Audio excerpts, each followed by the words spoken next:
Segundo bloque en Barómetro Bursátil. Ahora contamos con la participación de Gonzalo Cañete, analista de mercados y colaborador en el sitio www.bolsaschool.com. En esta oportunidad, Gonzalo nos hablará sobre los tratados internacionales reinantes en el mundo. ¿Realmente benefician a los países? Por otro lado, hablará sobre la actual rusofobia impulsada por los Estados Unidos. ¿Mermará con la llegada de Donald Trump al buscar mediar relaciones con Rusia?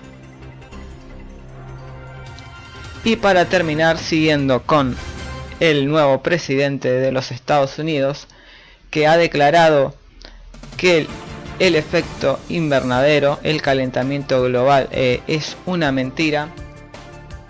Hemos consultado con el analista para ver si estas teorías de Donald Trump con respecto al calentamiento global son una excusa para impulsar aún más el fracking en los Estados Unidos.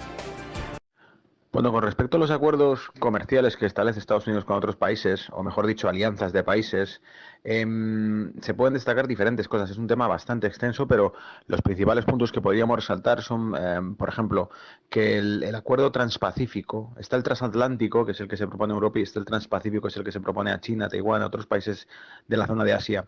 Europa ha rechazado el acuerdo transatlántico propuesto sencillamente porque una de las cosas que decían primero los franceses y luego fueron los alemanes dijeron que hay demasiadas concesiones a compañías norteamericanas o al sector empresarial americano y pocas al sector europeo, y que obviamente no van a firmar un acuerdo que no sea de beneficio mutuo para ambas regiones económicas, tanto Estados Unidos como Europa. El acuerdo transatlántico, no hay que olvidar que también existe, que estaba más avanzado que el europeo y que establece también una zona de libre comercio con Asia.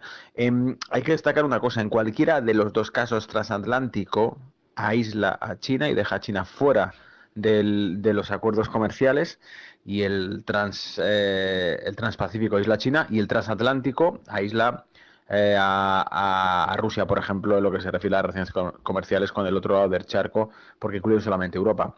Entonces creo que tiene un objetivo también claro político, y es que no se debe incluir en el club de los países amigos dentro de los acuerdos comerciales a China bajo ningún concepto, pese a que paradójicamente China es la fábrica del mundo, es la segunda economía más grande del mundo y la que tiene el segundo mayor nivel de producción de todo el mundo. Pues a la fábrica del mundo, se la quiere dejar fuera de los acuerdos comerciales. Luego, si no es evidente que se trata de acuerdos para aislar comercialmente a China, más claro agua. La postura curiosa que habrá que ver aquí es si Trump, por ejemplo, se muestra partidario o no de seguir con esa agenda de acuerdos transatlánticos, porque la postura que trae Trump es lo que ha hecho que lo llamen incluso tramsiano, economía tramsiana, en alusión a keynesiana, porque lo que propone Trump es como una vuelta más tradicional a la economía, que volando los puentes de acuerdos comerciales fuerce obligatoriamente a que la producción norteamericana vuelva a casa, de modo que aumente el nivel de empleo y, por otro lado, también se fiscalice dentro de las fronteras norteamericanas. Trump no es tonto, no dice esto porque se haya vuelto loco y quiera caminar hacia una autarquía económica en Estados Unidos, sino porque sabe que realmente lo que quiere obligar es que aquellos que quieran comprarse un iPhone tengan que tributar Apple dentro de los Estados Unidos para poder venderlos, sino que pague el arancel, que serían igualmente ingresos fiscales para la economía norteamericana. Es decir, Trump dice, bueno, si usted tributa fuera en China y produce en China para evitarse costos tanto productivos como fiscales, no se preocupe, cuando mis ciudadanos vayan a comprar el teléfono iPhone tendrán que pagar lo que no han pagado por producirlo aquí. Entonces, esta es la filosofía que está haciendo, y es bastante también inteligente y no es nada nueva. Es proteccionismo que ya hace siglos, bueno, siglos, mejor dicho, hace un siglo, en la era de la Revolución Industrial, se practicó por diferentes naciones de Europa y con objetivos claros de incrementar el nivel de empleo y demás. Entonces, se puede decir mucho. Desde luego, ¿buscan los acuerdos comerciales beneficiar a todos los países o solo a algunos? Lo hemos contestado ya. Realmente Europa, la respuesta que ha dado es que hasta que no se beneficien mutuamente no firmarán el acuerdo. Sobre la tensión que ha habido con Rusia o esa rusofobia que se ha ido extendiendo durante los últimos, bueno, desde el año 2014 realmente, que es cuando suceden los conflictos con Rusia. Rusia se opone al bombardeo de Siria, que anuncia Estados Unidos, y a partir de ahí está la revolución de Ucrania, se detonan los argumentos necesarios para poder iniciar un bloqueo económico y financiero a Rusia, porque no hay que olvidar que las sanciones no son en sentido específicamente político, no van contra altos funcionarios rusos o funcionarios rusos, van específicamente contra grupos de empresarios fuertes en Rusia y contra el sector bancario ruso. Ese era el objetivo de las sanciones contra Rusia.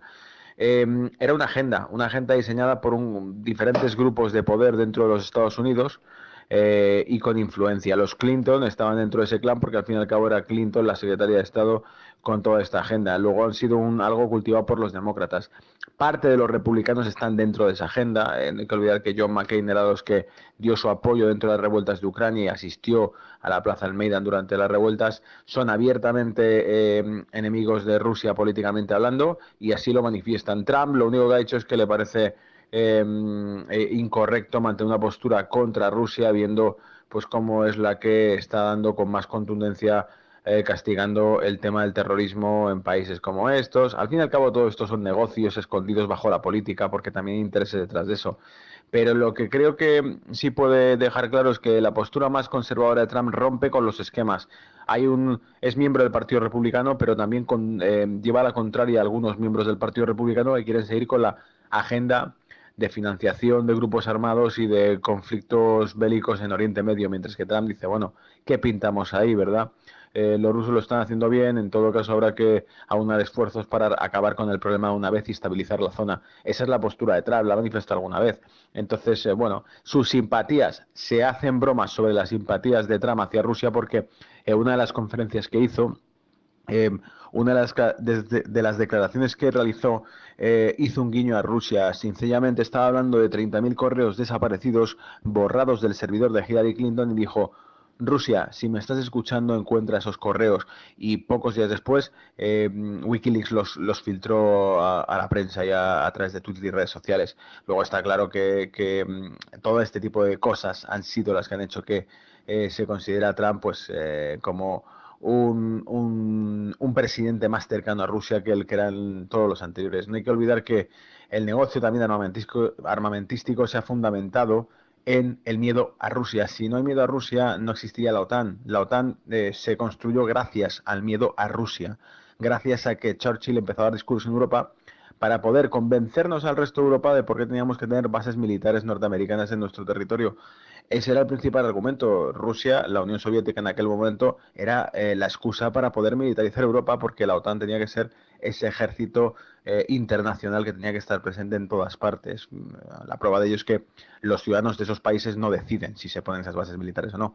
Así que todo esto es lo que Trump va a remover los cimientos de ese tipo de cuestiones que, sin duda alguna, han tenido importancia vital en la historia de los últimos 60 años en nuestros países.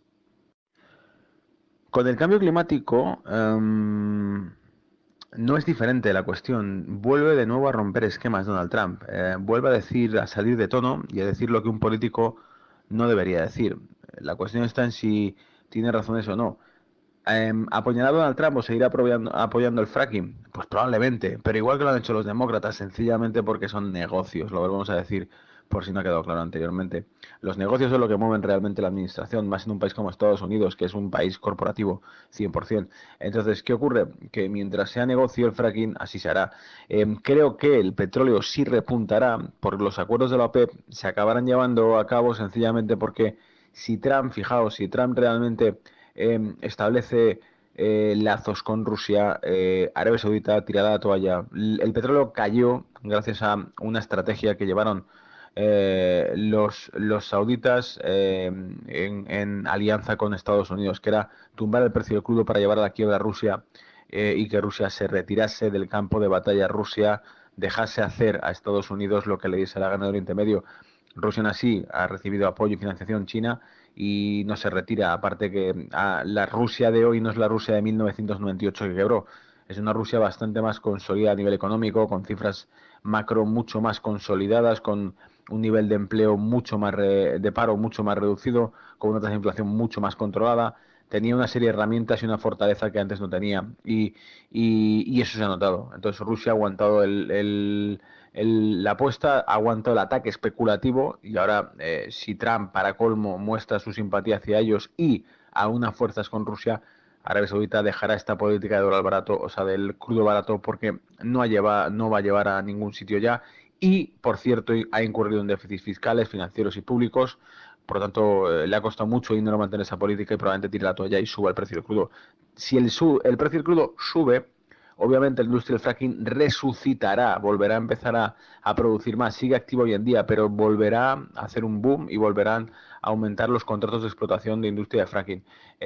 Probablemente Donald Trump esté ahí para apoyarlo. Sobre el cambio climático, lo que está diciendo, hay muchísima especulación. Recuerdo un documental que vi hace unos años en el que hablaban de que los organismos que hablaban del cambio climático no estaban compuestos por científicos, sino que más bien en muchos casos eran hombres de negocios que pertenecían a las organizaciones internacionales y que además cuando había algún científico que discrepaba de la opinión sobre el cambio climático se tenía a expulsarle del organismo internacional y a censurarle en conferencias y demás, no se le dejó colaborar.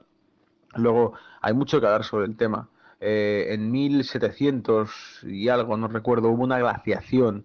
Recuerdo que hace tiempo vi en un museo de Londres, había escuchado hablar de esa glaciación, pero vi en un museo de Londres una recreación, una maqueta de la época en la que se veía el Támesis congelado y puestos de comida y de mercados sobre el río Támesis en Londres. Fue una glaciación que afectó al hemisferio norte y que provocó que muchos ríos quedasen totalmente solidificados durante más de un año congelados, durante 2 años aproximadamente, año y medio, 2 años, se podía pasear tranquilamente por ellos y cruzar el Támesis andando y la gente montaba puestos de mercado sobre ese Támesis.